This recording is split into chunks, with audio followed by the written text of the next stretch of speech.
Hola, buen día. El día de hoy vamos a hablar de la artrofibrosis de rodilla. Soy el doctor Iván Vladimir Cárdenas García. Nos encontramos en el Centro de Ortopedia y Medicina del Deporte y el profesor titular es el doctor José Alberto Reyes Pedrosa.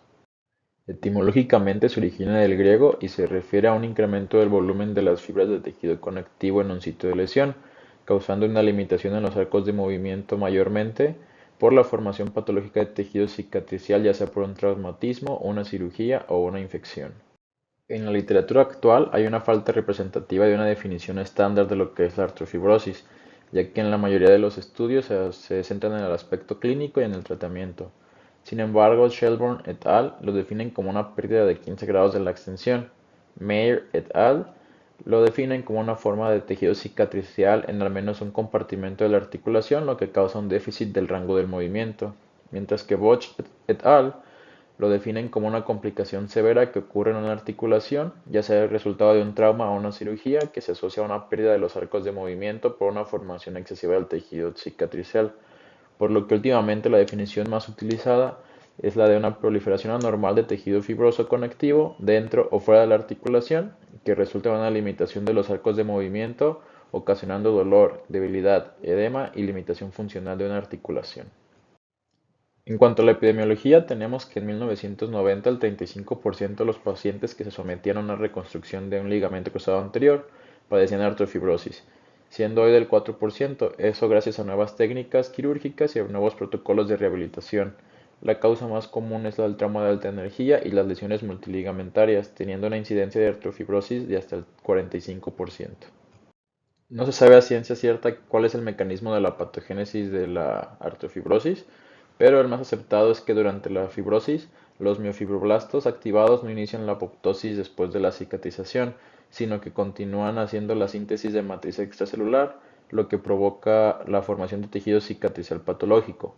Y una falta de equilibrio entre la síntesis de la matriz extracelular resulta en un almacenamiento excesivo de colágeno y proteoglucanos en el espacio intercelular. En cuanto a los factores de riesgo, los prequirúrgicos son los grados de lesión, ya que el tramo de alta energía y las lesiones multiligamentarias son las que más causan la artrofibrosis. También se ha visto que el retrasar la cirugía hasta recuperar los arcos de movimiento completos es beneficioso para disminuir el riesgo de la fibrosis postquirúrgica. Por ejemplo, en las reconstrucciones de ligamento cruzado anterior, se ha visto que en los pacientes que se intervienen 3 semanas después de la lesión en comparación a una semana, tienen menos riesgo de presentar fibrosis.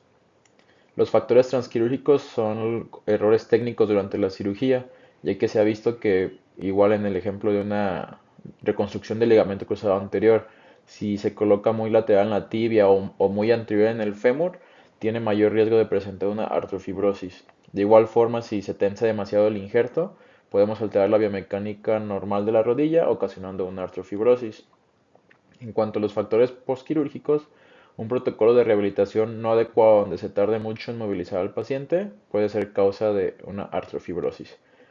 Y en los factores de riesgo en otros entra lo que es el síndrome de dolor regional complejo, ya que nos dificulta la rehabilitación a una movilización adecuada, y el sexo, ya que se ha visto que es más frecuente presentar artrofibrosis en las mujeres. El desarrollo de la artrofibrosis de rodilla es multifactorial. Se ve involucrado lo que es el tiempo de la inmovilización, ya que se ha visto que mientras más tiempo se deje inmóvil la articulación, mayor riesgo tiene de presentar una artrofibrosis. De igual forma, la extensión del trauma, mientras más grave sea el traumatismo, mayor riesgo de presentarlo. Las lesiones multiligamentarias también tienen alta tasa de presentar una artrofibrosis. De igual forma, la cirugía durante el periodo de inflamación, ya que se ha visto que si se retrasa por lo menos 15 días, disminuye el riesgo de la artrofibrosis. En cuanto a los errores intraoperatorios, serían al realizar reconstrucciones ligamentarias, si dejamos muy tensos los injertos o mal colocados, esto puede alterar la biomecánica, lo que hace que tengamos más riesgo de presentar una artrofibrosis. Y lo más importante también es que si retrasamos los ejercicios de rango de movimiento, podemos aumentar el riesgo. El diagnóstico se hace por la clínica. Al tener unos rangos de movimiento menores de 70 grados en la rodilla, se puede hacer el diagnóstico de una artrofibrosis. Y la limitación de la extensión también es un factor determinante. Si tenemos una flexión limitada por lo menos 10 grados, también es un diagnóstico de artrofibrosis. Es muy importante que no tenemos que medir solo la extensión de la pierna afectada, sino compararla con el miembro sano, ya que hasta más del 50% de las personas se caracterizan por tener una sobreextensión, lo que podría darnos falsos negativos. En cuanto a estudios de imagen, los que más nos ayudan para establecer el diagnóstico es la resonancia magnética. En este caso, observamos una lesión en cíclope, que es una reacción fibrosa difusa que rodea el injerto del ligamento cruzado anterior. También observamos que hay fibrosis posterior al injerto que se extiende hasta la cápsula posterior.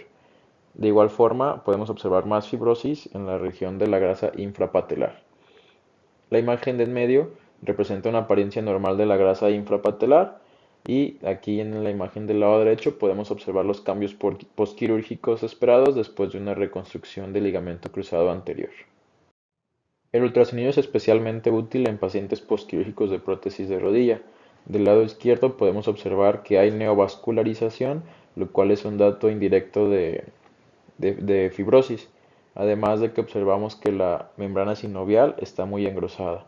En la imagen del lado derecho es un paciente de igual forma postquirúrgico de prótesis de rodilla y este es el engrosamiento normal que se esperaría ver posterior a una prótesis de rodilla.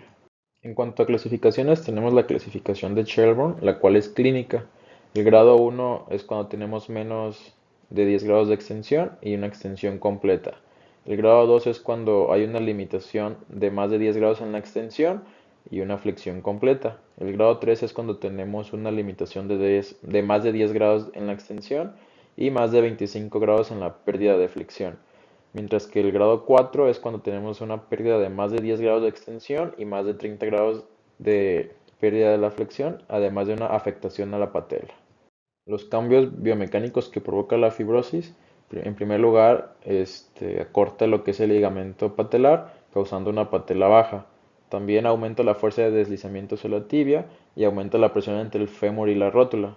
Puede causar síndrome de dolor patelofemoral por debilidad del cuádriceps femoral y si no se resuelve puede llegar a la artrosis patelofemoral. Para prevenir el desarrollo de la artrofibrosis, tenemos que restaurar los arcos de movimiento de forma temprana, posterior a una cirugía o a un trauma en medida de lo posible. También tenemos que retrasar el tratamiento quirúrgico hasta que la inflamación haya desaparecido, que en promedio es de entre 2 a 3 semanas. Podemos utilizar AINES y crioterapia ya que se ha visto que al disminuir el dolor permite una adecuada movilización, lo que disminuye el riesgo de la artrofibrosis. En cuanto a los movimientos pasivos continuos, se ha visto que solo son efectivos en los primeros 2 a 3 días siguientes al procedimiento quirúrgico.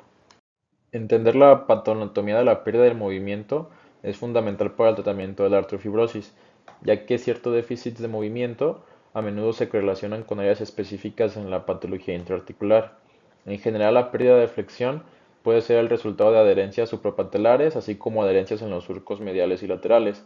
La compresión del notch y la rigidez de la cápsula posterior y los nódulos en el ligamento cruzado anterior a menudo van a contribuir a limitaciones de la extensión. La movilidad fisiológica de las rodillas de 0 a 140 grados y la mayoría de las actividades de la vida diaria se pueden realizar con un arco de función activa que va desde 10 grados de extensión a 120 grados de flexión, como es caminar, estar sentado, subir escaleras. Aunque el arco de extensión terminal, este se define como una flexión de menos 10 grados hasta 5 grados de hiperextensión, no se utiliza durante la marcha, proporciona un importante mecanismo de screw home que nos permite la desactivación del cuádriceps durante la fase de apoyo, por lo que esto hace que la pérdida de la extensión sea más mal tolerada y más difícil de manejar que la pérdida de la flexión. El primer paso en el tratamiento es establecer la causa de la etiología, ya sea una malposición de los injertos, una fibrosis capsular o que sea secundario a un traumatismo. Gran parte de la toma de las decisiones para realizar una intervención quirúrgica se basa en el progreso del paciente. Por ejemplo, una rigidez articular de 8 semanas de duración es más preocupante en un paciente cuyo rango de movimiento ha estado estancado durante 4 semanas en comparación con un paciente con restricciones similares de los arcos de movimiento, pero que ha estado ganando por lo menos de 5 a 10 grados de movilidad con fisioterapia intensiva. Sin embargo, también hay que recordar que los riesgos de una manipulación bajo anestesia aumentan considerablemente cuando la rigidez articular persiste más allá de 6 semanas. El objetivo del manejo quirúrgico es maximizar los arcos de movimiento a largo plazo y optimizar la función. El manejo quirúrgico de la artrofibrosis Requiere la identificación y corrección de cualquier causa extraarticular de las restricciones de la movilidad articular, como puede ser la osificación heterotópica, una miositis osificante o calcificación de tejidos blandos. Para abordar quirúrgicamente el tejido cicatricial y la sinovial hipertrofiada, es importante hacer un análisis de adherencias, ya sea de forma artroscópica o abierta. El tratamiento de elección siempre va a ser una adherenciolisis artroscópica. De igual forma se puede realizar una movilización bajo anestesia posterior a la liberación de las adherencias para maximizar los arcos de movimiento. También es importante recordar que un manejo artroscópico cuidado antes de la movilización bajo anestesia nos va a permitir abordar áreas focales de cicatrización y limitar el potencial de complicaciones catastróficas de la manipulación bajo anestesia, como es la hemartrosis, desgarros tendinosos, lesiones condrales o fracturas periarticulares. El objetivo de la fisioterapia es abordar el control del dolor, el edema y la inflamación. La movilización de la articulación afectada puede ayudar en el control del edema y prevenir la formación de adherencias, y se debe de promover el movimiento temprano siempre que este sea posible. Los ejercicios de rango de movimiento pasivos se deben emplear una vez que haya ocurrido una curación suficiente. Sin embargo, debemos recordar que existen riesgos asociados a la fisioterapia, especialmente cuando se quieren superar los límites del paciente. Un movimiento excesivamente agresivo puede causar un aumento del dolor y la inflamación, lo que haría una fibrosis de la articulación afectada.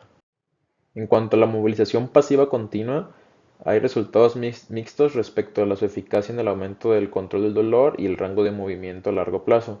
Únicamente se ha podido demostrar que tiene un efecto condroprotector, evitando así una osteoartritis postraumática o disminuyendo el riesgo de la misma. La manipulación bajo anestesia ha demostrado mejorar el rango del movimiento en rodillas rígidas después de reconstrucción ligamentaria o de prótesis de rodilla. Tradicionalmente se realiza aplicando una flexión progresiva a la articulación afectada para interrumpir el tejido cicatricial. La cantidad de fuerza aplicada pues se va a ver influenciada por múltiples factores, incluyendo la calidad ósea del paciente y la presencia de implantes o si hay algún punto de tensión en el hueso. Por lo general, el cirujano decide hacer una movilización bajo anestesia, pero si considera que el riesgo de ejercer la fuerza es demasiado alto para presentar una complicación, se puede realizar primero una artroscopía de rodilla con liberación de las adherencias, seguido de una movilización bajo anestesia. Aunque en algunos casos se ha visto que con una manipulación bastante suave es suficiente para romper las adherencias y recuperar los arcos de movimiento completos. La movilización bajo anestesia se acepta como un procedimiento seguro y no quirúrgico para recuperar la pérdida de movimiento. Aunque tiene complicaciones muy raras, la mayoría pueden ser devastadoras. Las que pueden ser que se pierdan los arcos de movimiento o que necesitemos una cirugía de revisión al dañar el mecanismo extensor. De igual forma podemos presentar una fractura o ocasionar un daño al cartílago y hacer una hemartrosis, por lo que se sugiere siempre al finalizar este procedimiento tomar unas radiografías para descartar alguna complicación. La Clínica Mayo tiene un protocolo institucional para los casos de artrosis severa, en los cuales colocan un catéter en el canal aductor de los pacientes para lograr una analgesia preoperatoria y posoperatoria para poder utilizar un protocolo de fisioterapia agresivo, además de una movilización pasiva continua. Los pacientes al igual reciben una dosis de dexametasona de 8 miligramos intravenoso durante la cirugía y 24 horas posterior a la misma. De igual forma, si la función renal lo permite, se les administra ketorolaco durante 24 horas en un periodo de cada 6 horas 15 miligramos intravenosos. Los arcos de movimiento pasivos comienzan tan pronto como el paciente llega a la sala de recuperación y continúan en su entorno ambulatorio durante 6 semanas. Además, se inician sesiones dedicadas de fisioterapia al día siguiente de la cirugía y esta continúa por 5 días a la semana durante 6 semanas. Y se prescribe regularmente Celecoxib durante un total de 4 semanas para ayudar a disminuir el dolor y poder progresar en los arcos de movimiento. La combinación de una adherenciolisis artroscópica y la manipulación bajo anestesia para el tratamiento de la artrofibrosis de rodilla ha demostrado excelentes resultados. El acceso a la rodilla artrofibrótica puede ser difícil, por lo que se sugiere iniciar primero con una distensión articular. De igual forma tenemos que tener un enfoque estandarizado de la rodilla para permitirnos abordar áreas específicas responsables de la pérdida del movimiento. Por ejemplo, para tratar los déficits de flexión, debemos de prestar atención en especial en el fondo suprapatelar, la articulación patellofemoral y el intervalo anterior. Y para los déficits de extensión nos debemos de centrar principalmente en el surco medial y lateral, así como en el espacio posterior de la articulación. Es importante ser agresivos en la cirugía y retirar todo el tejido cicatricial anormal posible para lograr los mejores resultados. Aunque rara vez es necesario hacer una cirugía abierta debido al desarrollo de las técnicas artroscópicas, que es menos invasiva y nos permiten una adecuada visualización interarticular en todos los compartimentos de la rodilla, el manejo quirúrgico abierto de la artrofibrosis se debe de considerar cuando la lisis de las adherencias artroscópicas no nos permite lograr un rango de movimiento adecuado y funcional. Y este enfoque debe realizarse a través de un acceso parapatelar con excisión del tejido graso y de las cicatrices residuales. Los cuidados postquirúrgicos se deben de hacer desde antes de la intervención quirúrgica. Debemos de discutir estrategias adecuadas de control del dolor con el paciente y los especialistas en el manejo del dolor para maximizar la rehabilitación postoperatoria. La anestesia refinada en el periodo postoperatorio inmediato nos permite una rehabilitación temprana y además nos ayuda a preservar las ganancias del rango de movimiento postquirúrgico. Los fármacos inhibidores de la ciclooxigenasa también se ha visto que limitan la liberación de citoquinas, lo que contribuyen al proceso patológico inicial de la artrofibrosis, disminuyendo el riesgo de volver a presentarla. Como conclusiones tenemos que la artrofibrosis es una respuesta inflamatoria exagerada, la cual causa una fibrosis periarticular patológica y limitaciones sintomáticas en el movimiento articular. La prevención mediante intervenciones fisioterapéuticas tempranas y medicamentos antiinflamatorios sigue siendo un pilar fundamental para evitar la pérdida del movimiento. Existen también modalidades conservadoras confiables para el tratamiento y los resultados mejoran cuando se consideran la etiología y el nivel de disfunción en el proceso de la toma de decisiones clínicas. Y es importante recordar que los procedimientos quirúrgicos deben reservarse únicamente para los casos que sean refractarios a los tratamientos conservadores. Esto es todo por la clase de hoy. Muchas gracias por su atención. En caso de que presenten alguna duda o nos quieran comentar algo, lo pueden hacer a través de nuestras redes sociales. Muchas gracias.